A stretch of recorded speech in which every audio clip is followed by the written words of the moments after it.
សួស្តីបងប្អូនទាំងគ្នាបាទនេះគឺខ្ញុំបានទទួលការកម្មងរបស់អតិថិជនដែលគាត់បានកម្មងនៅភោជនីយដ្ឋានញ៉ាំឆ្ងាញ់ដែលមានទីតាំងស្ថិតនៅផ្លូវ407នៅសង្កាត់ទូទំពូ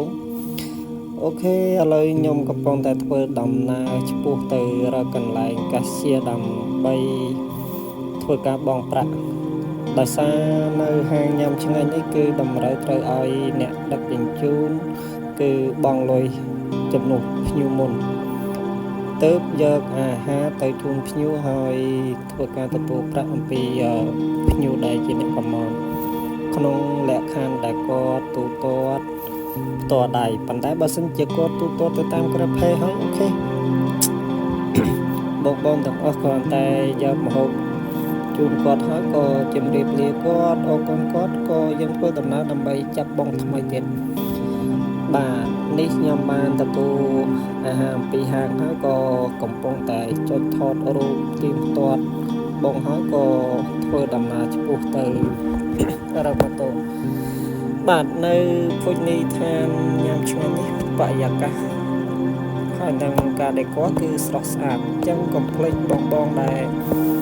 នៅចិត្តហាងអាចមកធ្វើការពិសានៅហាងផ្ទាល់ក៏បានឬក៏ធ្វើការកម្មងតាម app Grab ក៏បានបាទសម្រាប់បងប្អូនដែលមានញឹកឬក៏ចង់ហូបនៅផ្ទះបាទអាចធ្វើការកម្មងតាម app Grab បាន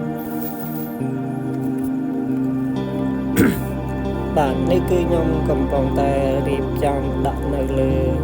ម៉ូតូទីផ្ទាល់ឬក៏យើងរៀបចំឲ្យបានស្អាតបានដើម្បីនៅពេលដែលយើងជិះទៅកុំឲ្យវាកំពុកកុំឲ្យវាកឡុកអូខេបាទហើយក៏ចុងក្រោយសូមបងដែលជាអ្នកដឹកជញ្ជូនទាំងអស់កុំភ្លេចពាក់មួកការពារសុវត្ថិភាពរបស់យើងហើយក៏យើងឆែកមើលទៀងទាត់អំពីទីតាំងរបស់អតិថិជនរួចរាល់ហើយយើងក៏ដាក់ទូរស័ព្ទឲ្យបានត្រឹមត្រូវនៅបែបណាឬក៏យើងដាក់នៅលើម៉ូតូដែលយើងមានដៃសម្រាប់ដាក់ដើម្បីការពារហើយយើងផ្ចង់អារម្មណ៍យើងផ្ដោតអារម្មណ៍ដើម្បីធ្វើដំណើរនោះវានឹងទទួលបាននូវសុវត្ថិភាពនៅក្នុងការធ្វើដំណើរពីព្រោះសុវត្ថិភាពរបស់យើងគឺវាពិតជាសំខាន់ណាស់ដោយសារតែយើងក៏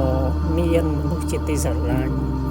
មិនថាជាម្ដាយឪពុកឬក៏ប្រពន្ធកូនរបស់យើងទេកំពុងតែរកចាំផ្លូវយើងត្រឡប់ទៅផ្ទះដើម្បីជួបជុំ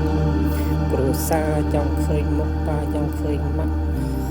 អូខេក៏សូមអរគុណច្រើនបង